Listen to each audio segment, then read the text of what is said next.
Malam hari ini kita akan kembali membaca dan merenungkan firman Tuhan. Kita masih dalam kitab Mazmur. Hari ini kita akan membaca dan merenungkan Mazmur nomor yang ke-85. Saudara, saya mengajak setiap kita yang punya Alkitab, mari kita buka Mazmur 85 dan saya akan bacakan bagi kita semua. Mazmur nomor yang 85. Saya akan bacakan dalam terjemahan baru kedua. Saudara bisa memperhatikan dalam Alkitab masing-masing. Mazmur 85.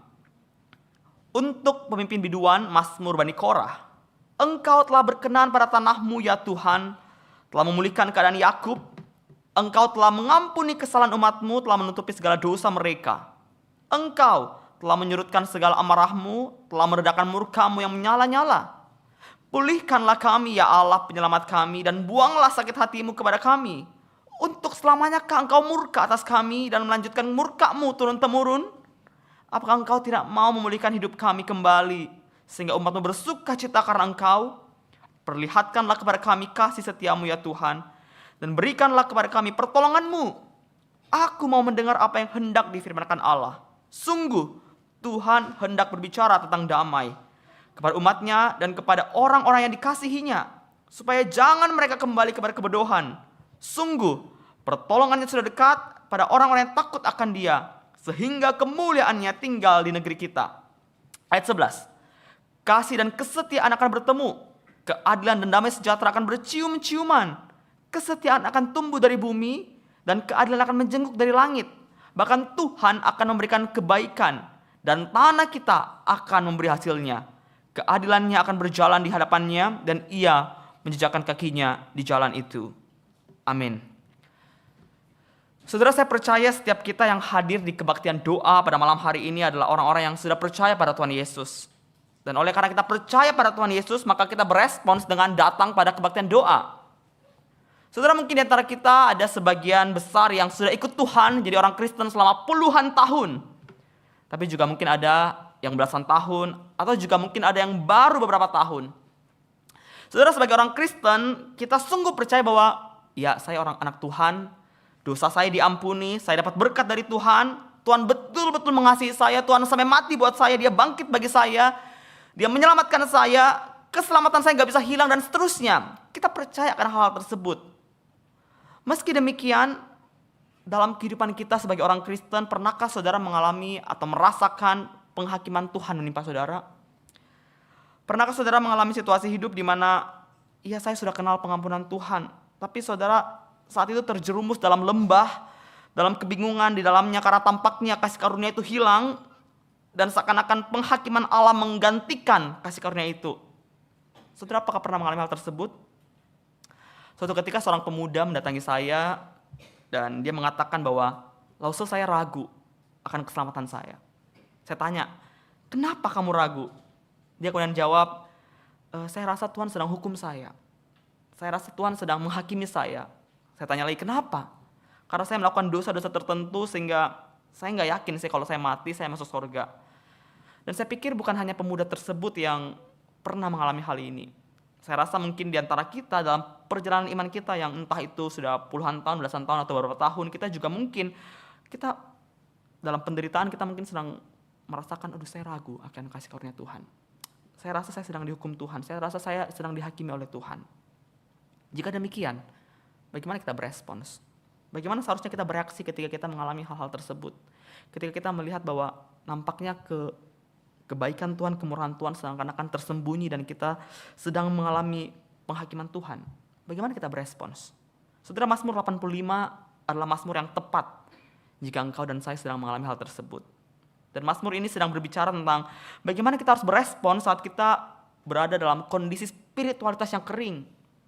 Kalau kita baca Mazmur ini dengan teliti, kita akan menemukan bahwa Mazmur ini kemungkinan ada dua konteks, yaitu di zaman pembuangan atau zaman pasca pembuangan.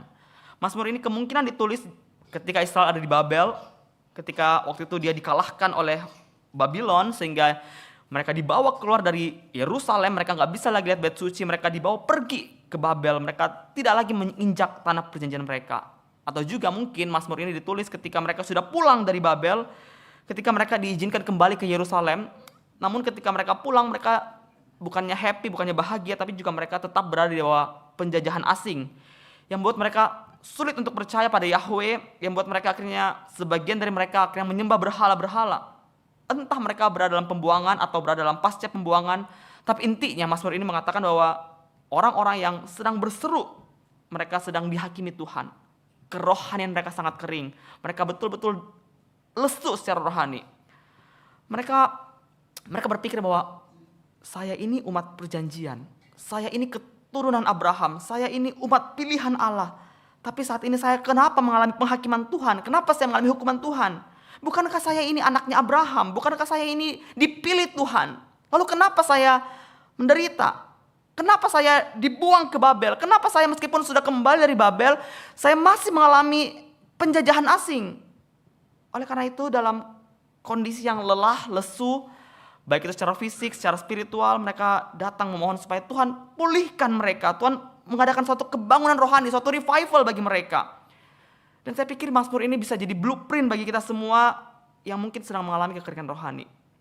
Kita mungkin berpikir bahwa saya ini kan anak Tuhan. Saya melayani Tuhan. Tapi kenapa Tuhan hukum saya? Kenapa saya mengalami penderitaan? Bukankah saya ditebus dengan darah anak domba? Kenapa saya sedang dihakimi Tuhan? Kita mungkin sedang merasakan bahwa kita dapat penghakiman Tuhan. Mari kita lihat dari Mazmur 85, kita belajar apa yang harus kita lakukan. Pertama saya ingin kita melihat ayat 2-4. Mari kita ingat pengampunan Allah. Kemudian yang kedua kita berlindung pada Allah. Dan yang terakhir kita bertekad menantikan berkat Allah. Mari kita lihat satu persatu. Mereka pertama-tama mengingat pengampunan Allah. Mereka mengingat Allah yang menyelamatkan mereka. Saudara, kita lihat di ayat 2-4, Mazmur mengingat peristiwa di masa lalu. Perhatikan ya, semuanya ada kata telah. Engkau telah, engkau telah, engkau telah. Ada telahnya 6 kali di sana. Mazmur mengingat masa lalunya. Kita nggak tahu sih kata telah ini menunjuk pada kisah apa. Mungkin saja kisah bagaimana Allah membebaskan mereka dari perbudakan Mesir sebagai mujizat yang mengagumkan. Tapi juga mungkin bahwa kisah ini juga merujuk pada bagaimana Allah membebaskan mereka keluar dari pembuangan Babel. Tapi intinya apa? Intinya bahwa pemazmur mengingat apa yang Allah kerjakan di masa lalu. Mereka di 3 ayat ini, pertama-tama ini mereka mengingat apa yang Allah kerjakan di masa lalu. Saudara, mengingat apa yang Allah kerjakan di masa lalu, remembrance, itu adalah hal yang penting dalam teologi kita sebagai anak-anak Tuhan. Itu adalah hal yang sangat penting dalam kehidupan kita sebagai orang Kristen. Mengingat, remembrance, itu penting sekali dalam iman Kristen. Kalau saudara baca Alkitab secara keseluruhan, ada banyak sekali Allah meminta umatnya untuk mengingat apa yang telah dia kerjakan. Saudara bisa buka dalam Yosua 4, di sana Allah memerintahkan Yosua untuk mengangkat 12 batu dari tengah sungai dan mendirikannya sebagai batu peringatan untuk mengingat. Atau di 1 Samuel 7, waktu itu Samuel diminta untuk menempatkan batu antara Mizpah dan Yesana, serta menamai batu itu Ebenezer, batu peringatan, mengingat akan karya Allah. Atau saudara bisa baca dalam Keluaran 16, di mana waktu itu Allah meminta Musa untuk mengambil segomer mana dalam sebuah buli-buli. Untuk apa? Untuk mengingat akan kebaikan Tuhan bagi generasi-generasi berikutnya. Mungkin saudara bilang, itu kan PL. Tenang, PB juga ada. Waktu di PB, Tuhan meminta para rasul, gereja untuk ngapain? Untuk melakukan perjamuan kudus. Setiap bulan kita lakukan perjamuan kudus. Untuk apa? Untuk mengingat akan karyanya di salib. Mengingat karyanya di Kalvari. Mengingat itu penting sekali dalam teologi Kristen. Mengingat apa yang Allah kerjakan di masa lalu bukan hanya sekedar kayak, oke, saya ingat untuk matiin lampu, saya ingat untuk kunci pintu, saya ingat untuk telepon mama, saya ingat untuk bayar tagihan. Tidak. Tapi mengingat itu adalah hal yang penting dalam iman Kristen. Mengingat di sini adalah sebuah jangkar iman kita yang mengaitkan kita dengan Allah yang tidak terbatas. Ketika kita mengingat, kita itu betul-betul mengingatkan diri kita pada realitas bahwa apa yang Allah kerjakan di masa lalu dan apa yang akan kerjakan di masa depan. Ini penting sekali. Mengingat di sini bahwa kita ingat apa yang Allah kerjakan, bukan apa yang Israel kerjakan. Kita mengingat bahwa, oke, saya ingat pada salib, bukan saya ingat pada apa yang saya kerjakan. Bukan saya ingat saya pelayanan apa, saya sudah memberikan apa buat Tuhan, saya sudah melayani seberapa tahun. Enggak, tapi kita mengingat apa yang Allah kerjakan buat kita. Ini yang diperintahkan oleh Allah. Inilah yang dilakukan oleh pemazmur dalam kekeringan rohani. Dia mengingat apa yang Allah kerjakan. Perhatikan ayat 2-4. Dikatakan bahwa engkau telah berkenan, engkau telah memulihkan, engkau telah mengampuni, telah menutupi dosa, telah menyurutkan amarah, telah meredakan murka. Dan di kalimat pertama dikatakan engkau telah berkenan. Ini penting sekali yang pertama ya. Engkau telah berkenan. Allah telah punya favor, Allah punya delight pada umatnya. Dan ketika Allah berkenan di sini, kenapa Allah bisa berkenan pada umatnya? Karena Allah yang pilih umatnya menjadi bangsanya. Konsep perkenanan Allah itu adalah konsep yang sangat indah. Karena Allah yang pilih umatnya sehingga Allah berkenan kepada dia. Sehingga ketika ada hal yang buruk terjadi, maka perkenanan Allah tidak mungkin hilang. Kenapa? Karena Allah yang pilih. Allah tidak mungkin memalingkan wajahnya. Perkenanan di sini bukan karena umat yang pilih Allah, tapi karena Allah yang pilih umat. Perkenanan di sini adalah hal yang karena Allah berjanji pada umatnya. Allah mengikat covenant pada umatnya. Allah berkenan kepada umatnya. Dan ketika Allah berkenan pada umatnya, kita bisa melihat ada implikasi-implikasinya ya. Meskipun umat Allah begitu berdosa, tapi dosanya diampuni. Kenapa? Karena Allah berkenan pada umatnya. Meskipun umat Allah begitu berdosa, tapi dosanya ditutupi. Dosa yang begitu buruk di hadapan Tuhan, tapi karena Tuhan berkenan, maka dia menutupinya. Tuhan menyurutkan amarahnya. Tuhan meredakan murkanya yang menyala-nyala. Dosa begitu serius di hadapan Allah sehingga umat Allah memang pantas dibuang. Tapi meski demikian Allah tetap berkenan. Allah tetap punya belas kasihan. Allah tetap menghapus dosa mereka, mengampuni mereka, memulihkan mereka. Dan karena Allah berkenan ini, maka umat Allah harusnya begitu berbahagia, begitu bersuka cita. Saudara, bukankah kita juga demikian? Kita juga bisa mengingat apa yang dikatakan dalam 3 ayat ini ketika kita memandang akan salib. Ketika kita mengandalkan pekerjaan Kristus yang telah tuntas di Kalvari. Kita juga bersuka cita karena Allah yang kerjakan semua itu. Kita juga bisa mengingat pengampunan Allah di salib itu. Saudara, kita gak layak dapat pengampunan dosa. Kita layaknya dibuang oleh Tuhan. Dosa itu menjijikkan bagi Tuhan. Tapi karena Kristus mati bagi kita, maka dosa kita dihapuskan. Allah tidak lagi murka kepada kita. Saudara, kebenaran yang begitu indah ini perlu kita terus ingat dalam hidup kita. Mari kita ingat terus pengampunan dosa. Saudara, bagaimana mungkin Allah yang adil, dia membenarkan kita yang berdosa? Bagaimana mungkin Allah yang mengutuk dosa membiarkan kita yang berdosa ini bebas? Bagaimana mungkin Allah yang benar itu menganugerahkan kehidupan bagi kita yang bersalah? Bagaimana mungkin Allah yang adalah hakim yang benar, hakim yang adil, membiarkan kita tidak dihukum? Jawabannya hanya satu, salib. Kita amat bobrok, kita amat berdosa, tapi kita juga begitu dikasihi Tuhan. Dan inilah yang harus terus kita ingat dalam perjalanan kita. Ketika engkau mengalami hal yang lesu, engkau sedang dihakimi Tuhan, dianiaya. Mari kita ingat akan kebenaran ini. Karena dengan kebenaran ini membuat kita terus bersuka cita. Kita tidak pernah bosan dengan salib, kita tidak pernah bosan dengan Injil. Saudara, kalau umat Israel diminta untuk ingat sejarah mereka, ingat bagaimana Allah menyatakan pengampunannya, ingat bagaimana Allah membawa mereka keluar dari Mesir, membawa mereka keluar dari Babel. Mari kita juga ingat bagaimana Allah membawa kita keluar dari dosa melalui Yesus Kristus.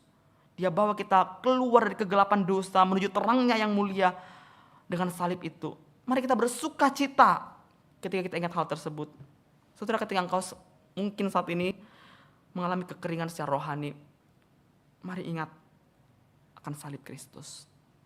Kalau engkau saat ini mungkin sedang merasa begitu dihakimi Tuhan, mari ingat akan pengampunannya. Saudara, ketika Israel mengingat kembali akan karya Allah yang begitu dahsyat ini, hal ini dimaksudkan agar mereka punya pengharapan, mereka ditanamkan pengharapan akan kuasa Allah. Dan ini juga yang membawa kita dalam poin yang kedua, yaitu berlindung pada Allah. Saudara, perhatikan di ayat 5-8 bagaimana pemazmur itu berlindung pada Allah. Saudara, pemazmur sedang mengalami penghakiman, sedang mengalami murka Allah, tapi di sini dia berlindung kepada Allah. Karena Allah satu-satunya harapan, satu-satunya keselamatannya. Dia bernaung pada apa? Pada karakter dan karya Allah. Dia berdoa supaya Allah memulihkan Israel, Allah mengadakan revival, Allah menunjukkan kasih setianya. Saudara, ketika saya baca keempat ayat ini, saya teringat akan penyataan diri Allah yang Allah nyatakan kepada Musa di Keluaran 34. Di sana Allah berkata bahwa Tuhan, Allah penyayang dan pengasih, panjang sabar, berlimpah kasih setia, kesetiaannya yang meneguhkan kasih setianya pada beribu-ribu orang, yang mengampuni kesalahan, pelanggaran dan dosa. Dan inilah Tuhan kita. Itulah karakternya. Dia adalah Allah yang penyayang, pengasih, panjang sabar, berlimpah kasih setia. Dia punya kasih setia, dia mengampuni kesalahan, mengampuni dosa. Dan itulah Allah kita. Dan kepada Tuhan itulah, kepada Allah yang seperti itulah harusnya kita berlindung, harusnya kita bersandar. Saudara, pemazmur dalam ayat-ayat ini, dalam 4 ayat ini, dia tidak berlindung pada kebaikannya sendiri. Dia tidak berlindung pada janjinya sendiri. Dia nggak mengatakan, Tuhan pulihkan kami maka kami akan menjadi bangsa yang baik. Tuhan pulihkan kami maka kami akan lebih taat padamu. Tidak. Dia berlindung pada Allah. Dia berlindung pada Allah, sumber pengharapan pemazmur. Dia berlari pada Tuhan. Dia tidak berlari pada dirinya sendiri. Dan saya pikir itulah Injil. Saudara, ketika kita merasa sangat berdosa, atau kita mungkin sedang merasa kita dihukum oleh Tuhan, kita dihakimi oleh Tuhan, kita bisa berlindung pada Tuhan dan bukan pada usaha kita.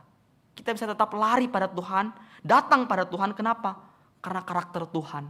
Karena dia adalah Allah yang panjang sabar, berlimpah kasih dan setianya. Kita bisa berlindung pada karakter Tuhan, bukan pada kemampuan kita. Kalau kita berlindung pada kemampuan kita ini gagal, gampang naik turun. Hari ini berhasil, besok jatuh lagi. Hari ini berhasil, besok jatuh lagi. Maka dari itu Injil itu begitu indah, mengatakan bahwa kita tidak bisa bergantung pada diri kita sendiri, kita mesti bergantung pada karakter Allah. Saudara, ketika engkau sedang kering rohani, mari kita pandang pada karya Yesus yang sudah tuntas di Kalvari dan bukan pada usahamu.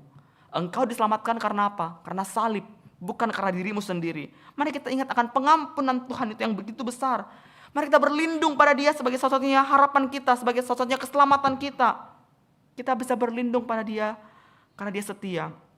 Kita bisa berlindung pada Dia karena Dia punya karakter yang penuh dengan kasih. Ini yang kedua.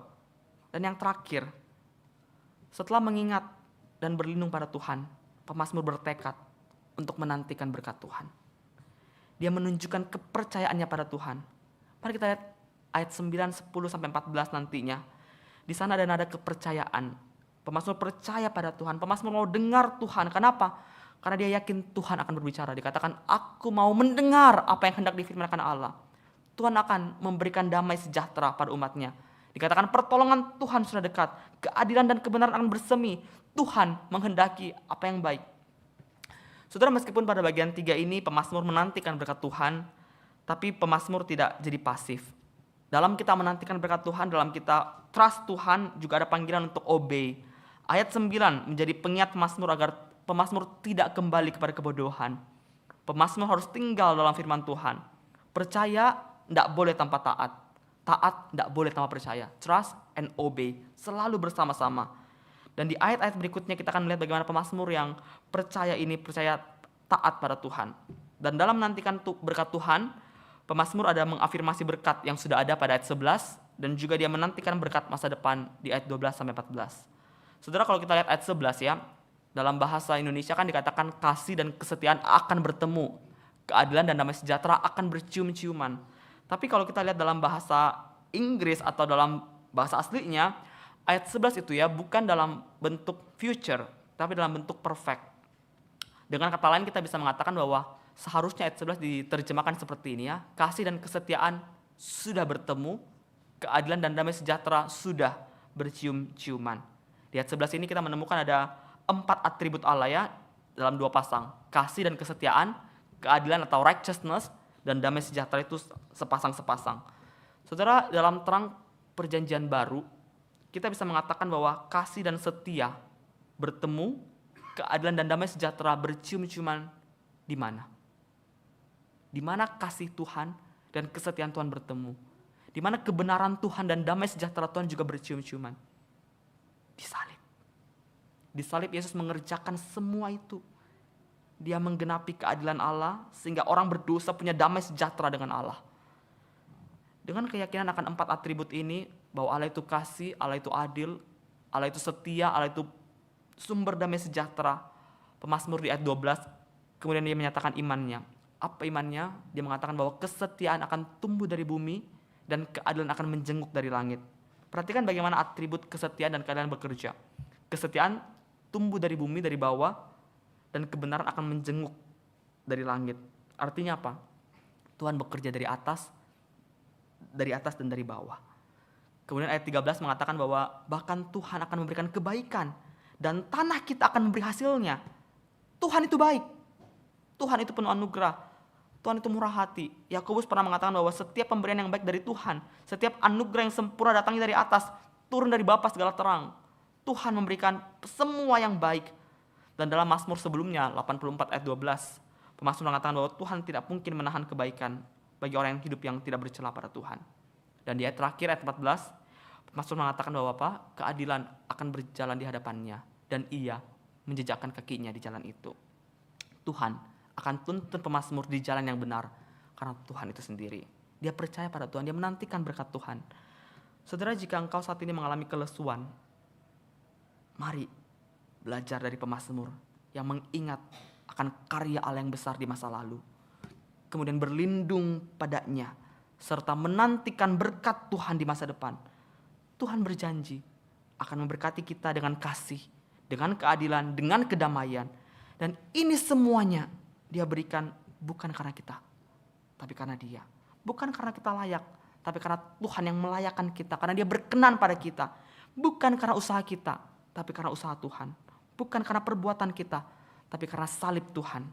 Saudaraku, berkat yang Tuhan janjikan ini memang betul kita alami dalam dunia ini.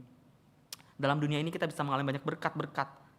Tapi pemazmur dan kitab suci tidak sedang menyanyikan berkat duniawi yang ditawarkan oleh Injil palsu.